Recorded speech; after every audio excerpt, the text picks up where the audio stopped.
यदि सुनना है तो शुरुआत करें। श्री हरदास स्वामी जी ने लिखा है, जो वाक्य हरि के प्राकट्य करता है कि पहले भागवत सुने, भक्तों के मुख से पवित्र वाणी है। व्यास जी ने जो नवदा भक्ति का वर्णन किया, उसके आधार पर जीवन यापन करें। तीसरी बात है, गुरु श्रेष्ठ बनावे, जो दक्ष हो, सर्वज्ञ हो और रसिक हो। चौथी बात है, मन में विरक्ति को लावे और वृंदावन में बसने का ज्यादा से ज्यादा संकल्प रहे। पांचवी बात है, देह की शुद्ध विशाल जाए, तब छठी बार व्यक्ति रास का अधिकारी होता है। रास का ऐसा सुंदर प्रसंग है, ऐसी पवित्रता है रास के इस प्रसंग में। भगवान ने जिन गोपियों के साथ में रास किया, इन गोपियों के बारे में 2 मिनट चिंतन करते हैं। गोपी का मतलब क्या है? गो का अर्थ होता है इंद्रियां और पीना होता है गोपी।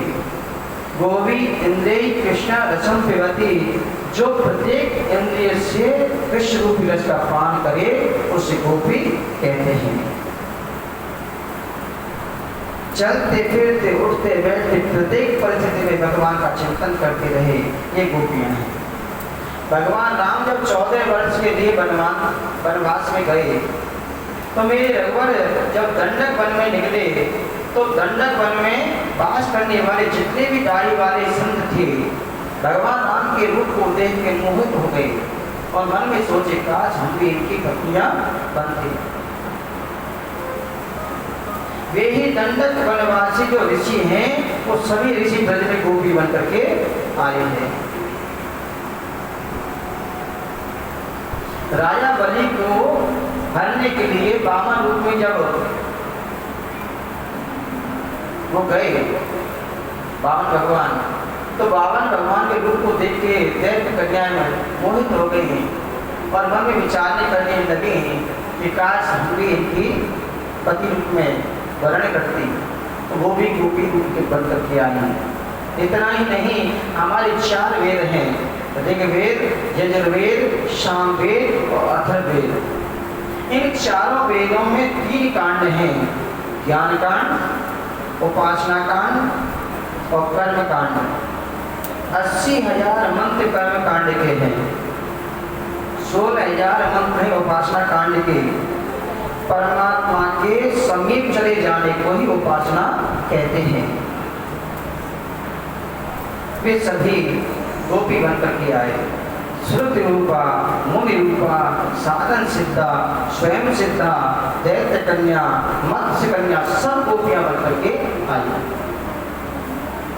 यह किसी की बेटी बनी, किसी की पत्नी बनी, इनका गोपी बनकर के आने का मूल कारण है कि किसी भी प्रकार से कृष्ण की प्राप्ति हो जाए। आज शरद पूर्णिमा की रात्रि है, मेरे गोविंद ने वेणु का निनाद किया, बांसुरी बजाई। मेरे कन्हैया यमुना किनारे चले गए और कलकल निनादी पावन यमुना के तट पर शरद पूर्णिमा की रात्रि में बालिका फिर रही थी। चंद्रमा कमलित हो रहा था। गोविंद ने मुरली पर निनाद किया।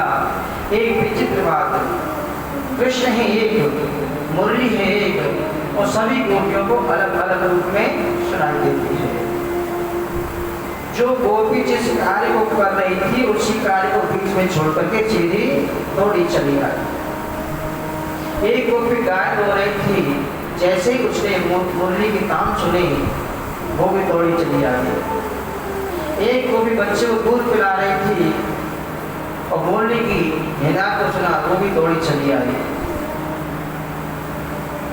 एक ने बिना लहंगा साड़ी पहन ली, एक ने लहंगा पहन लिया तो साड़ी पहनना भूल गई। ऐसी परिस्थिति बन गई उन गोपियों की, अस्त व्यस्त गोपियों के वस्त्र हो गए, ऐसी उनकी परिस्थिति बन गई। एक गोपी के पति ने गोपी को पकड़ करके कमरे में बंद कर दिया, बाहर से ताला लगा दिया कि हम तुम्हें नहीं जाने देंगे।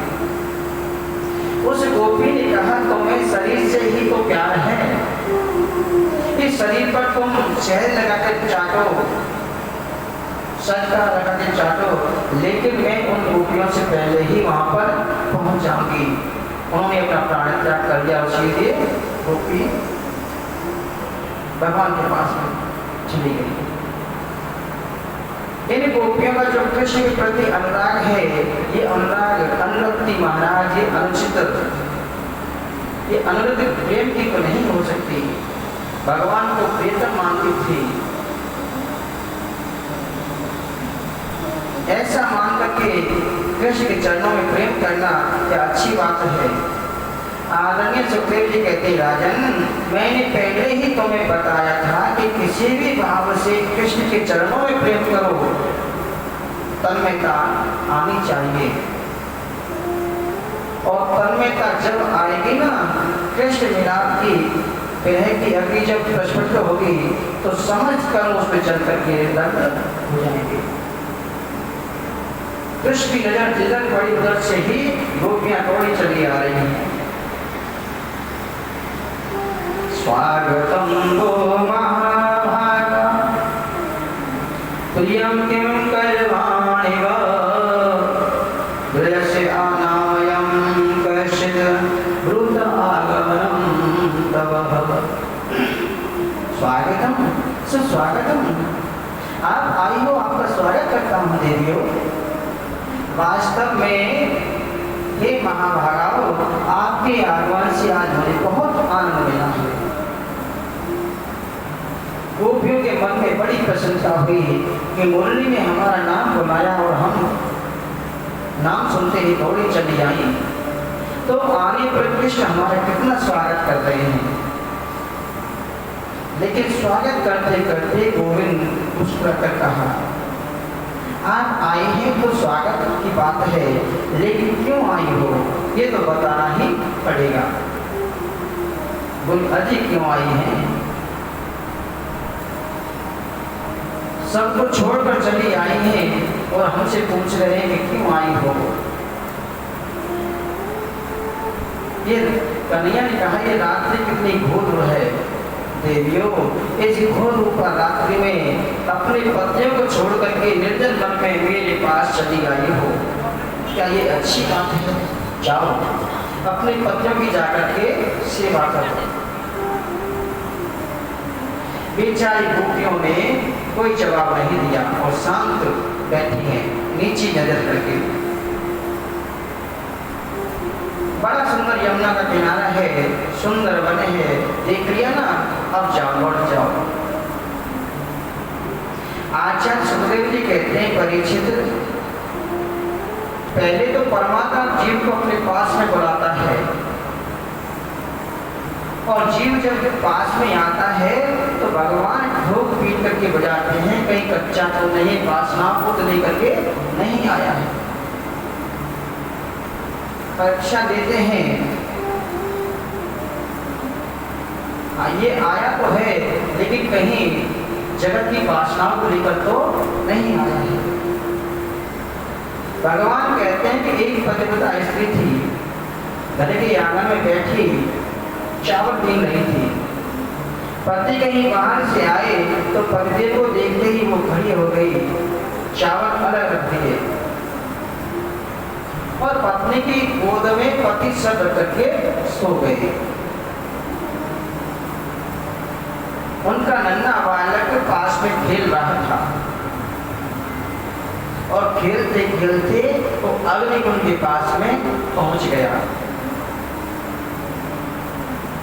उस नारी ने देखा कि मेरा इकलौता बेटा है, ये बालक क्या जाने अग्नि को, कहीं ये अग्निकुंड में गिर करके भस्म न हो जाए।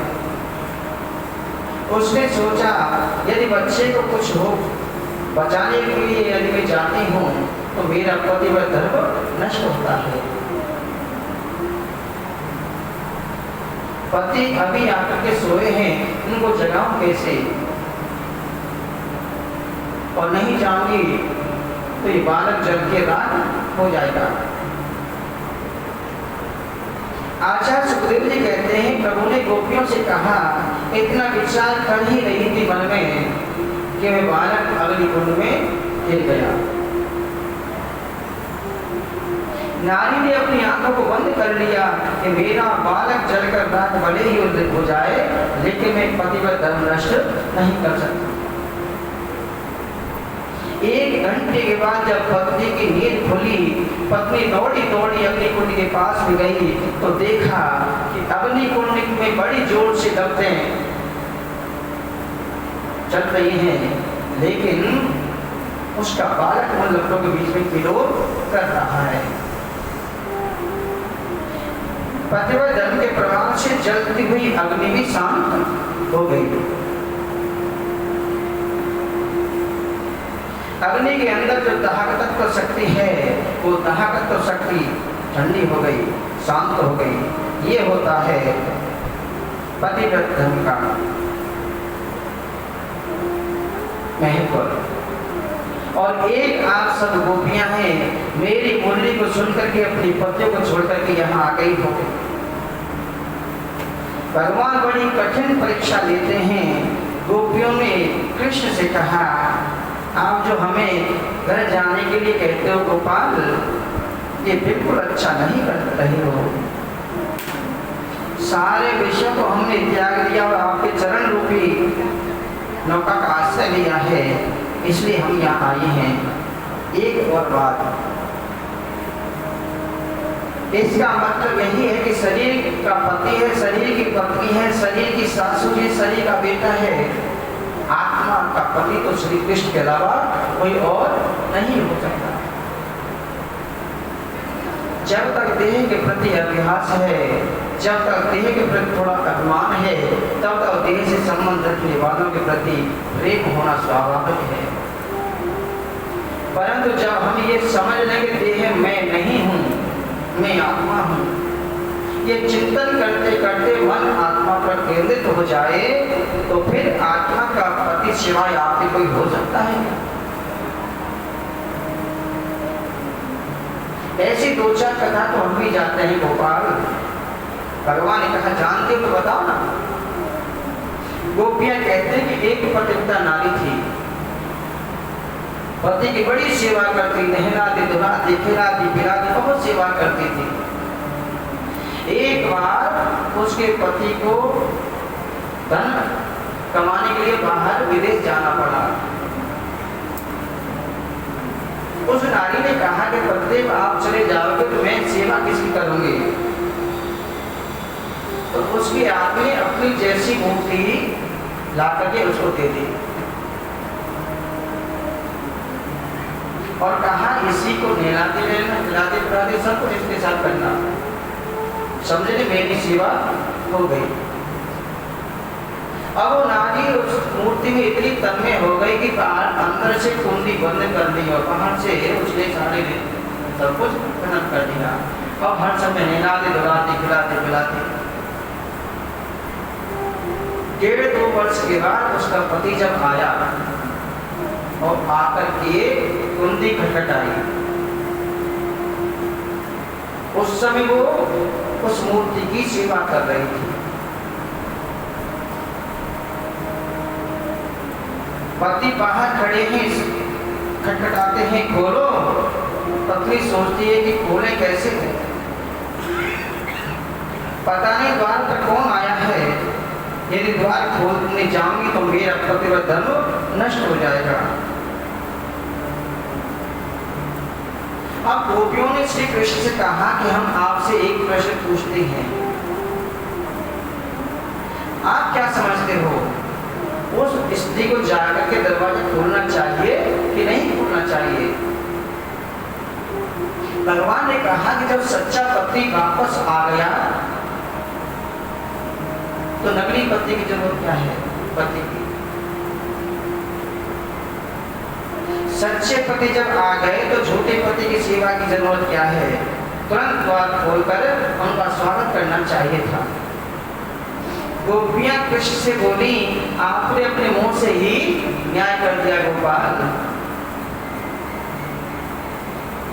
अब तक हम मिट्टी के पत्तियों की सेवा कर रही थी, लेकिन आत्मा का पति कृष्ण के अलावा कोई और हो सकता है क्या? परमात्मा जिसको मिल गया तो उन पतियों की सेवा करने हमें क्यों भेज रहे हो? ऐसे बल को क्यों बने जो जन्मे और मर जाए? बर ये गोपाल जी को ज्यादा चलो अमर हो जाए।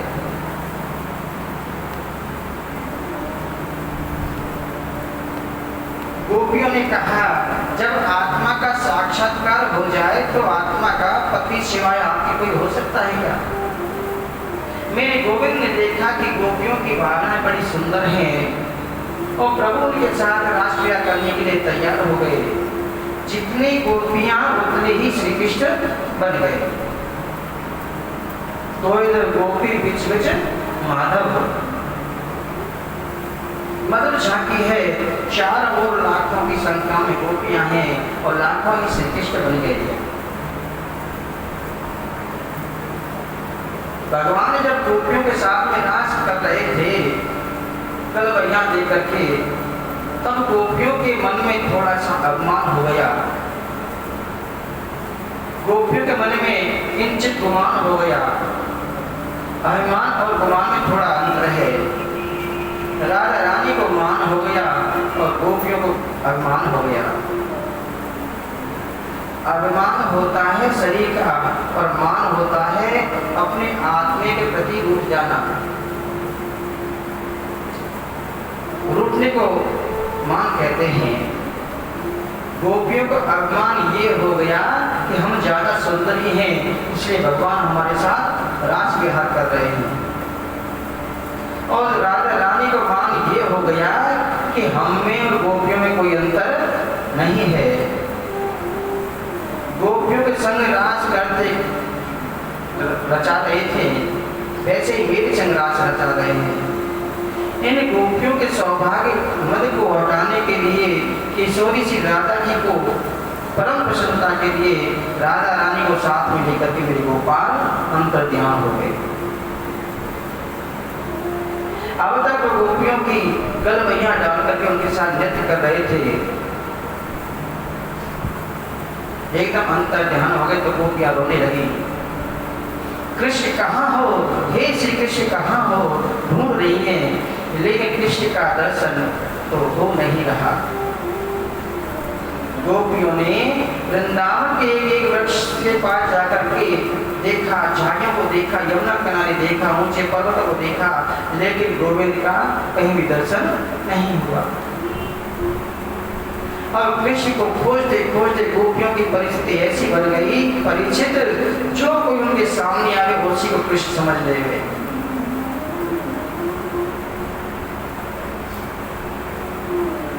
तो आदरणीय पृथ्वी देवी को प्रणाम करके बोली, हे चिते, हे पृथ्वी माता, केशव के चरणों का परम स्पंदन तुम्हें मिलता है। कहीं भी गए होंगे तो तुम्हारे ऊपर चल करके गए होंगे। बताओ ना कि हमारे प्राण बल्लभ कहाँ गए हैं। हम ये जानना चाहते, कृष्ण चमड़े के सौंदर्य को नहीं देखता, कृष्ण शरीर के सौंदर्य को नहीं देखता, वो तो सुमन अच्छे मन को देखता है। लाली मेरे लाल की जिद देखूं दिखला,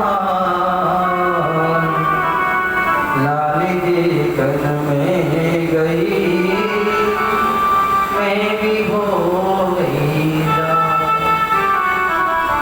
कृष्ण को खोजते खोजते गोपियों को लगा कि मानो मैं ही श्री कृष्ण हूँ। एक गोपी बोली, आओ ब्रजवासियों, मैं कालिया नाग से तुम्हारी रक्षा करूंगा। एक गोपी पूतना बन गई, पूतना बनी गोपी को कृष्ण बनी, गोपी ने पटक दिया, पूतना मर गई, पूतना मर गई।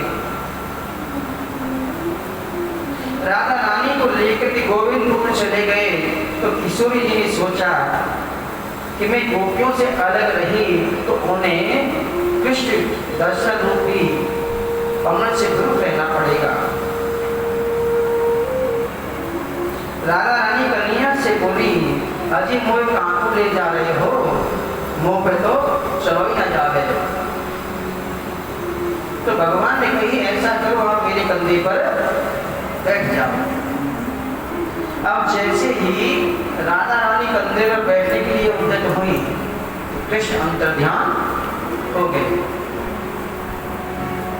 कृष्ण ने सोचा इन्हें गुमान हो गया है। अब ढूंढते ढूंढते गोपियां किशोर जी के पास में आई और बोली, आपको भी छोड़ गए? किशोर जी ने कहा, जो कभी तुम्हारे जीवन में थी वही कभी मेरे अंदर आ गई, इसलिए छोड़कर चले गए। शरद पूर्णिमा की रात्रि ब्रह्मा की 6 महीने की रात्रि एकत्र है, लेकिन कृष्ण दर्शन नहीं हुआ। हे नाथ रमण पृष्ठ क्वासी क्वासी महाभुज,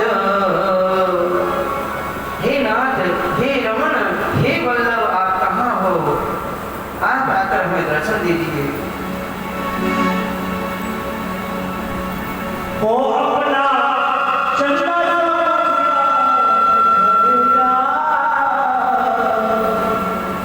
सभी गोपियां तैयार कर रही हैं और कन्हैया को बुला रही हैं। कन्हैया ओ अपना चंदा दिखाएगा,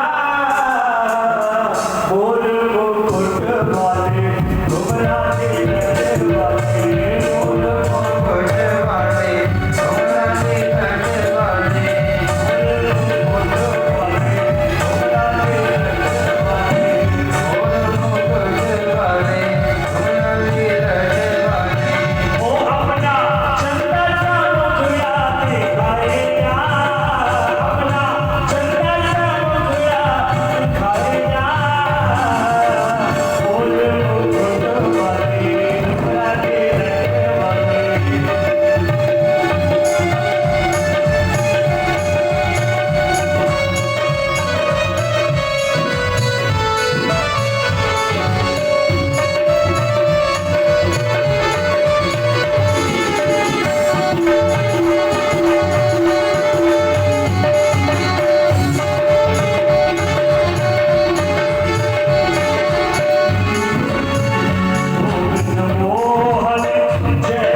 तुम्हारी भावना निर्मल नहीं। अरे निर्मल हृदय का तो वो राजा संत दशरथ था। दशरथ जी को जब ये पता चला कि राम जी नहीं आए तो राम राम कही राम कहे, राम राम कही राम, कान पर हर लगवल मिले, राम गयो सुधाम। राम राम कहते कहते दशरथ ने अपने प्राणों को छोड़ दिया। चाबी आप मेरी प्रेमिका हो, मेरी भक्त हो और जीवित भी हो। सच्चा प्रेमी तो मैं उसी को मानता हूँ जो मेरे वियोग में अपने प्राणों को छोड़ दे। गोपियाँ कहते हैं यदि आप ऐसा सोच रहे हो गोपाल, तो हमारा भी आपसे एक प्रश्न है कि दशरथ जी आपके बिना एक क्षण भी जीवित नहीं रहे, लेकिन माता जानकी अशोक वाटिका में कितने दिन जीवित रही? क्या आपके प्रति उनका प्रेम कम था? हनुमान जी बोले कि प्राण तो निकलने को राजी होते हैं, लेकिन नाम पारो दिवस निस ध्यान तुम्हारी कपार, लोचन जे कर जंकित प्राण जाहि के बार।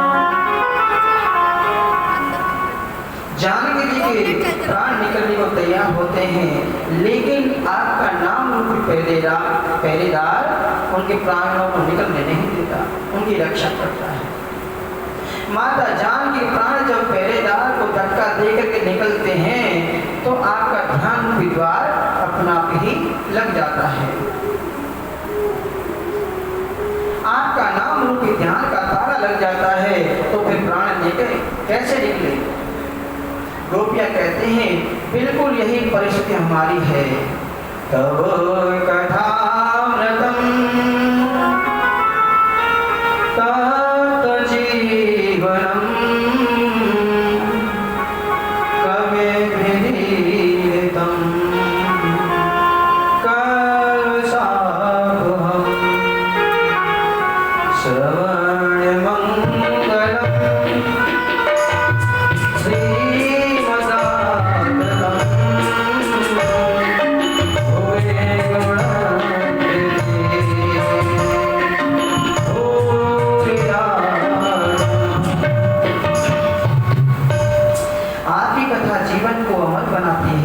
अमृत प्रदान करती है, तमोगुणों को दूर करती है। ये बात हम नहीं कहती, बड़े बड़े कवियों ने ऋषियों ने गाया है। ये आपकी कथा सभी कल्मशों का नाश कर देती है। हम तो चाहते हैं कि हमारे प्राण आज ही निकल जाएं, निगूढ़ प्राण निकलते ही नहीं है। पर जब तक हृदय में आपकी कथा चल रही है, प्राणों को निकलने नहीं देती, तो हम क्या करें? आपका चिंतन प्राणों को निकलने नहीं देता है। गोपियों की इस मनोदशा का कृष्ण दर्शन कर रहे हैं। और गोपियां कहती हैं आप कहोगे तुमने छोड़ा क्या है? पतियों को छोड़ दिया, पुत्रों को छोड़ दिया, परिवार को छोड़ दिया, और क्या छोड़ सकती हैं? यदि आप आकर के नहीं मिले गोपाल तो वह रूपी अग्नि में जलकर के शरीर का अंत होने ही वाला है। गोपियों ने बार बार हृदय की भावना को प्रकट किया और मेरे गोविंद के मन में भाव जग गया और गोपियों के मनोभाव के दर्शन करने के बाद भगवान प्रकट हो गए। पीतांबर को धारण करने वाले गोविंद मनमत कामदेव के मन को पिबथने वाला जिनका सौंदर्य है प्रकट हो गए। अब जैसे ही गोपियों के मध्य में कृष्ण प्रकट हुए, परीक्षित तुम्हें इसका वर्णन क्या करूं? वे गोपियों के मध्य में प्रकट हुए और गोविंद को देख करके खड़ी हो गई सभी गोपियां, मानो शरीर में निकले हुए प्राण वापस आ गए। एक गोपी कृष्ण के हाथ को सहला रही है, एक गोपियों के पैरों को दबा रही है। भगवान बोले ऐसे क्या कर देखती हो? गोपियों ने कहा गोपाल एक बात बताओ, यहाँ प्रश्न करते हैं कुछ लोग ऐसे होते हैं जो प्रेम करने वालों से प्रेम करते हैं और कुछ लोग ऐसे होते हैं जो प्रेम नहीं करने वालों से भी प्रेम करते हैं। कुछ लोग ऐसे होते हैं जो दोनों में से किसी से प्रेम नहीं करते। आप सबसे श्रेष्ठ किसे मानते हो? प्रभु ने कहा कि प्रेम के बदले प्रेम जहां किया जाए, गोपियों वहां स्वार्थ की अधिकता ज्यादा होती है, प्रेम नहीं होता है। और जहां प्रेम नहीं करने वालों से प्रेम किया जाता है वहां प्रेम भी है, धर्म भी है और सुख भी है। जैसे माता पिता का पुत्र कितना भी उद्दंड क्यों ना हो जाए, फिर भी उनके हृदय में तो पुत्र के प्रति प्रेम हमेशा बना रहता है। जो प्रेम करने वालों से प्रेम तो करते नहीं और करने वालों से भी नहीं करते, ऐसे व्यक्ति मेरी दृष्टि में चार प्रकार के हैं। आप्त काम, पूर्ण काम और गुरुद्रोही। जो अपनी आत्मा में रमण करता है उससे कोई प्रेम करे चाहे ना करे कोई फर्क नहीं पड़ता। प्रेम करने वालों से प्रेम नहीं करना यह कृतज्ञता का द्योतक है। प्रेम करने वालों से प्रेम तो किया नहीं, प्रेम करने वालों को और तकलीफ दे दी, ये होता है गुरुद्रोही। तो गोपियां बोली तो आप इनमें से चौथे नंबर के लगते हो। बोले कैसे? गोपी बोली कि हमने सर्वस्व छोड़ दिया और आप हमें छोड़ करके वृंदावन में कहीं छुप गए। कितना तड़पाया है आपने, कितना रुलाया है, ऐसा क्यों किया आपने गोपाल? गोविंद बोले देवियों, किसी निर्धन व्यक्ति को अकस्मात धन मिल जाए और वो धन अकस्मात नष्ट हो जाए तो उसे पुनः प्राप्त करने के लिए वो मेहनत करता है, बड़े बड़े प्रयास करता है, धन कैसे मिले। उसी प्रकार मैं जीवों के सम्मुख प्रकट होकर के फिर अंतर्ध्यान हो जाता हूँ ताकि थोड़ा बहुत भी मन में मुझ में मन लगा हुआ है तो मुझे पाने का प्रयास करे और मैं मिल जाता हूँ। देवताओं के समान लंबी उम्र भी मिल जाए तो गोपियों मैं तुम्हारे ऋण से पूर्ण नहीं हो सकता। अब मैं आप लोगों के साथ रास विहार करूंगा। और जैसे ही श्री कृष्ण गोपियों के संग रास लीला करने के तैयार हुए तो वहां कामदेव जी आ गए। भगवान ने पूछा कि आपका परिचय क्या है? कामदेव ने कहा कि हमारा नाम है कामदेव। जहाँ सुंदर स्त्री हो और सुंदर पुरुष हो तो दोनों ही, और वो भी दोनों एकांत में मिल जाएं तो वहां तो मैं पहुंच ही जाता हूँ। भगवान बोले क्यों कामदेव जी भूल गए? याद नहीं, शंकर के रूप में मैंने तुम्हें जला करके भस्म कर दिया था। जब शिव ईश्वर नयन बहारा, शंकर के रूप में मैंने तुम्हें जला दिया था, तुम फिर भी आ गए। तो कामदेव ने कहा प्रभु शिव के रूप में तो आप तपस्या कर रहे थे, और तपस्या करने वाले को मैं छेड़ता हूं, मुझे जलना ही पड़ता है। बोले राम अवतार में तुम्हारी दाल नहीं करने दी मैंने। तो कामदेव बोला कि राम अवतार में आप एक पत्नी प्रति थे, अपनी से बड़ी उम्र को आपने माँ के दृष्टि से देखा, हम उम्र की कन्या को आपने अपनी बहन की दृष्टि से देखा, और छोटी उम्र की कन्या को आपने पुत्री की दृष्टि से देखा। लेकिन यहाँ तो विश्व सुंदरी गोपियां और त्रिभुवन सुंदर आप, यहाँ तो मेरे तीनों ही बाण चलेंगे।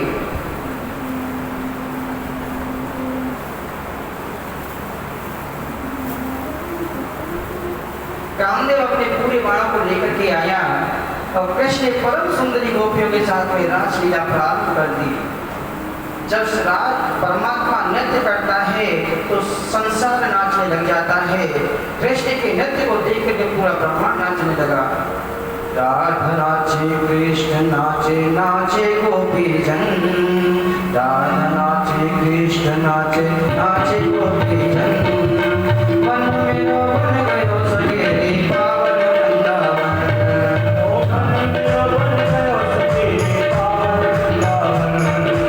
राधा नाचे कृष्ण नाचे, नाचे गोपी जन, राधा नाचे कृष्ण नाचे, नाचे गोपी जन, मन मेरो बन गयो सगे पावन वृंदावन।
कृष्ण की स्थिति। देवता लोग देख करके आश्चर्य में पड़ गए। तांबूल का आदान प्रदान हुआ। आलिंगना देवी करते हैं, चंद्रमा सशंकित हो गया, देवांगना मूर्छित हो गई। गोपियों से बोले, हम तो कैलाश पर भगवान शंकर भी गोपी बनकर के आए। अब एक बात आपके राजा परीक्षित ने प्रश्न कर दिया सुखदेव जी से कि गुरुवर, मेरी समझ में नहीं आया कि बहुत ध्यान से दें। परीक्षित कहते हैं श्री कृष्ण का अवतार तो धर्म की स्थापना के लिए हुआ था। फिर धर्म के संस्थापक श्री कृष्ण ने पराई स्त्रियों के साथ में रास विहार क्यों किया? पराई स्त्रियों के गले में गलबैया डाल करके नृत्य क्यों किया कृष्ण ने? मेरी समझ में नहीं आया। सुखदेव स्वामी बोले, परीक्षित के समय कलयुग आ गया था, तो सुखदेव ने सोचा अब तो घोर कलयुग आने वाला है और कलयुग के लोगों को जरा भी बात मिल जाए तो बात का पतंगड़ बना देते हैं, शास्त्रार्थ पर शास्त्रार्थ कर देते हैं। मनुस्मृति में लिखा है कि धर्म का तत्व गुफा में छुपा हुआ है।